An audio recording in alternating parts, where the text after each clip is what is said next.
Hello everyone, welcome to Tasty Dish by Sethu Palaniappan. இன்னைக்கு Mangalore special Mangalore buns எப்படி செய்யலான்றதை பார்க்கலாங்க. மேங்களூர் பன் recipe தான் பார்க்க போகிறோங்க. இந்த ரெசிபி செய்கிறதுக்கு 4 சின்ன வாழைப்பழம் எடுத்துருக்குறேங்க. பெருசாக இருந்தால் 2 எடுத்துக்கோங்க. அடுத்து இதில் 3 டேபிள் ஸ்பூன் சுகர் சேர்த்துக்கிறேங்க. இதை நல்லா மசிச்சு விட்டுக்கோங்க.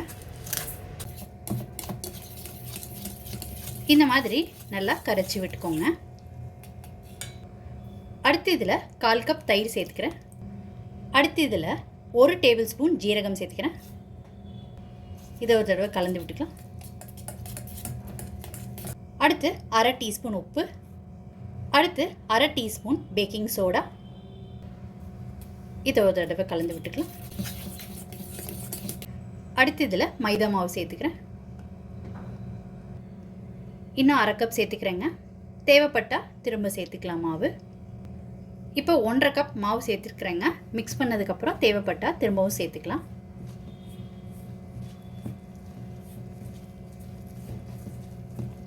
எல்லாத்தையும் ஒன்று சேர்த்து மிக்ஸ் பண்ணியாச்சுங்க. மைதா மாவு 1/2 கிலோ எடுத்துருந்தேங்க. வாழைப்பழம் மிக்ஸ் பண்ணதுக்கப்புறம் நான் 1/2 கப் மாவு தான் ஃபஸ்ட்டு சேர்த்துக்கிட்டு மிக்ஸ் பண்ணிக்கிட்டேன். சப்பாத்தி மாவு கன்சிஸ்டன்சிக்கு வர்றதுக்கு 2.25 கப்பு எனக்கு தேவைப்பட்டுச்சுங்க. நீங்கள் மிக்ஸ் பண்ணும்போது கொஞ்சம் கொஞ்சமாக மாவு சேர்த்துக்கிட்டு இந்த மாதிரி பக்குவத்துக்கு சாஃப்டான பக்குவத்துக்கு வர்றதுக்கு மிக்ஸ் பண்ணி எடுத்துக்கோங்க. மாவு காயாமல் இருக்கிறதுக்கு கொஞ்சம் எண்ணெய் தடவி விட்டுக்கோங்க. ஆயில் எல்லா சைட்ஸ்லேயும் படுற மாதிரி நல்லா அப்ளை பண்ணி விட்டுக்கிட்டாச்சுங்க. நீங்கள் கீ அப்ளை பண்ணுறதுனாலும் அப்ளை பண்ணிக்கலாம். இது மாவு காயாமல் இருக்கிறதுக்கு தான். இதை 8 ஹார்ஸ்க்கு ஃபர்மெண்ட் பண்ணி எடுத்துக்கலாங்க. 8 ஹார்ஸ் ஆயிடுச்சு. இந்த மாவை இன்னொரு தடவை நல்லா பிசைஞ்சு எடுத்துக்கலாங்க.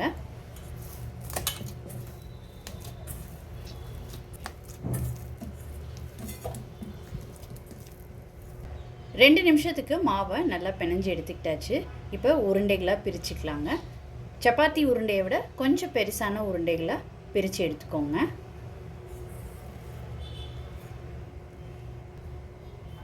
இப்போ உருண்டைகளாக பிரித்து எடுத்துக்கிட்டாச்சுங்க.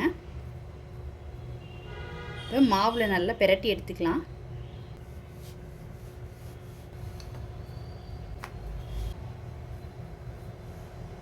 இந்த மாதிரி தேய்ச்சிக்கோங்க.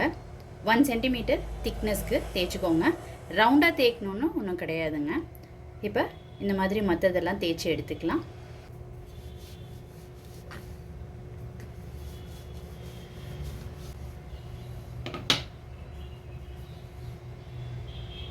இப்போ ஃப்ரை பண்ணிக்கலாங்க. இப்போ மேங்களூர் பன்ஸை ஃப்ரை பண்ணுறதுக்கு எண்ணெய் சூடு பண்ணியிருக்கிறேங்க. எண்ணெய் நல்லா சூடாயிடுச்சு.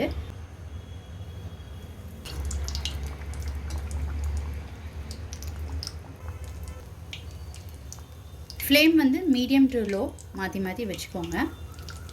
ரொம்ப ஃபுல்லாக வச்சுக்கிட்டிங்கன்னா பன் வந்து கருகிடுங்க, வெளியில் உள்ளே வேகாமல் இருக்கும். இந்த மாதிரி எண்ணெயை மேலே இது பண்ணி விடுங்க. அப்போ தான் நல்லா பஃப்னு வரும்.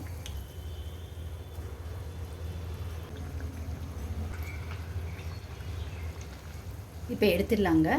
நல்லா குக் ஆகிடுச்சு.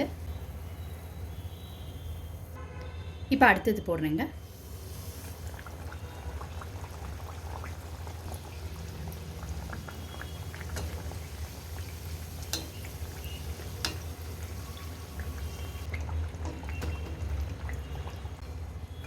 நல்லா குக் ஆகிடுச்சுங்க. எடுத்துடலாம். நல்லா ஃப்ளஃபியாக சூப்பராக வந்திருக்குங்க.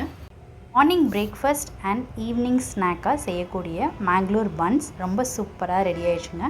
நீங்கள் இந்த ரெசிபி கண்டிப்பாக ட்ரை பண்ணி பாருங்கள். ட்ரை பண்ணிவிட்டு உங்களோட கமெண்ட்ஸை சொல்லுங்கள். உங்களுக்கு இந்த ரெசிபி பிடிச்சிருந்துச்சுன்னா லைக் அண்ட் ஷேர் பண்ணுங்கள். உங்கள் ஃபேமிலி அண்ட் ஃப்ரெண்ட்ஸ்க்கு.